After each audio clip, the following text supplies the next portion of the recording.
పూర్వం కర్నూలు మండలంలోని కొంత ప్రాంతాన్ని నందనరాజు అనే పుణ్యపురుషుడు పరిపాలించేవాడు. అతను నిత్యవచనుడు, పరమదయాభాసురుడు, పరమేశ్వర భక్తుడు. నిత్యము శివలింగార్చన చేయనిదే పచ్చి మంచినీరు కూడా ముట్టని పరమనిష్ఠాపరుడు. అతను ప్రతినిత్యం గోక్షీరంతో శివాభిషేకం చేసేవాడు. అందుకే ప్రత్యేకంగా ఆవుల మందను పోషించేవాడు. అన్ని ఆవులలోనూ ఒక కపిలక్షీరము ప్రత్యేకంగా అభిషేకానికై వినియోగించేవాడు. ఆ గోసంరక్షణకు గోపాలుడనే అతి నమ్మకమైన బంటును నియమించాడు. గోపాలుడు ప్రతి దినము ఉదయమే ఆవులను తోలుకొని అడవికి వెళ్లేవాడు. చక్కని పచ్చిక బయళ్లతో ఆవులను మేపుకొని సాయంకాలానికి వచ్చేవాడు. గోక్షీరములు రాజప్రసాదంలో అందించి తిరిగి ఇంటికి వెళ్లేవాడు. అదే అతని నిత్యకృత్యము. శివార్చనకై వినియోగించే క్షీరప్రసాదిని కపిల. ఆ కపిల సొగసే సొగసు. సాక్షాత్తు నందీశ్వరుని ఇల్లాలుగా ఉండేది. భువన రక్ష చేసే జగన్మాతలా ఉండేది. సర్వప్రపంచానికి ఆహారాన్ని ఇవ్వగలిగే పొదుగుతో ఉండేది. ఆ గోవుపాలు గంటెడు తాగిన అమృతపానం. చక్కని కొమ్ములతో, అతి చక్కని మూపురంతో నంది నాట్యమాడినట్లు నడిచే నడకలతో పరమేశ్వరానుగ్రహ వాహకములైన నల్లని కళ్ళతో సాక్షాత్తు నంది దేనువులా ఉండేది ఆ కపిల. ఒకరోజు సాయంకాలం అడవి నుండి తిరిగి వచ్చిన గోపాలుడు యథారీతి పాలు తీయుటకు వెళ్ళగా అమావాస్య నాటి చంద్రునిలా కనిపించిన పొదుగును చూసి గోపాలుడు ఆశ్చర్యపోయాడు. పాలకై వదిలిన దూడను తన్నినది గోవు. పాలు తీయుటకు వెళ్లిన గోపాలుని తన్నినది. తల్లిని మించిన తల్లి, సాధువులలో సాధువు. నా తల్లి నన్నేల తన్నినది, కుంభంలా ఉండే పొదుగేల చిక్కినది, పాలేమైనవి. అర్థం కాని గోపాలుడు ఆవేదనతో విషయానికి నందనరాజుకు విన్నవించాడు. వ్రతభంగానికి రాజు చింతించి దిష్టి తీయించినాడు. ఆవుకు సేవలు చేసినాడు. మరుసటి రోజు యథాప్రకారమే అయినది. మూడవ రోజున అంతే జరిగినది. రాజునకు కోపం వచ్చి గోపాలుని శిక్షించలేక, వ్రతభంగమునకు ఓర్వలేక గోపాలుని కఠినంగా శాసించాడు.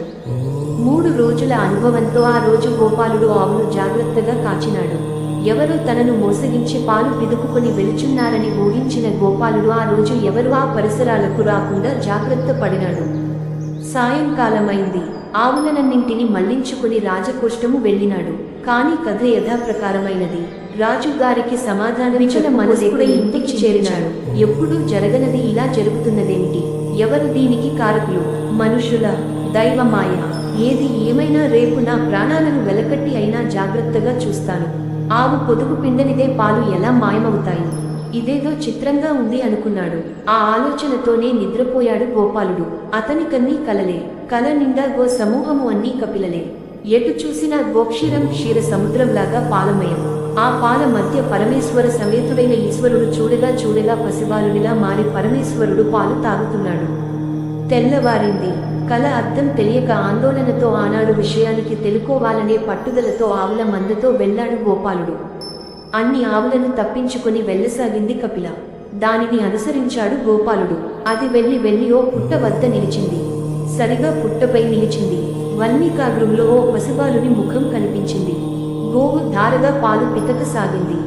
జగమంతా ఆకలితో ఉన్నట్లు ఆ బాలుడు ఆ క్షీరాన్ని త్రాగసాగాడు.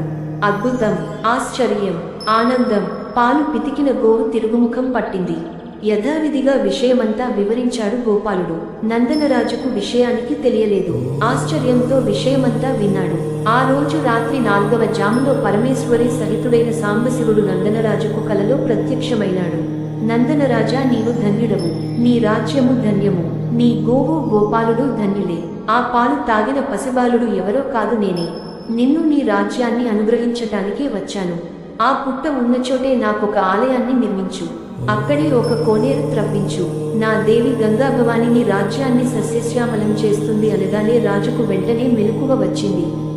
నిత్య పూజలు నిర్వహించి రాజు కూడా గోపాలుని వెంట వెళ్ళాడు.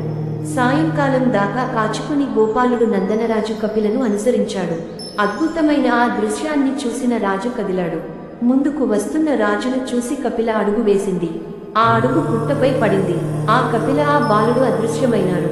రాజు తన తొందరపాటుకు నొచ్చుకున్నాడు. తిరిగి తన రాజ్యానికి వచ్చి వాస్తు ప్రవీణులైన శిల్పులను పిలిపించి ఆలయ నిర్మాణాన్ని కొనసాగించాడు. సమీపంలోనే కోనేరు త్రవ్వించాడు. ఆ పుట్టలో వెలసియున్న శివలింగరూపుడు మహానందీశ్వరుడు. ఆ క్షేత్రమే మహానంది దివ్య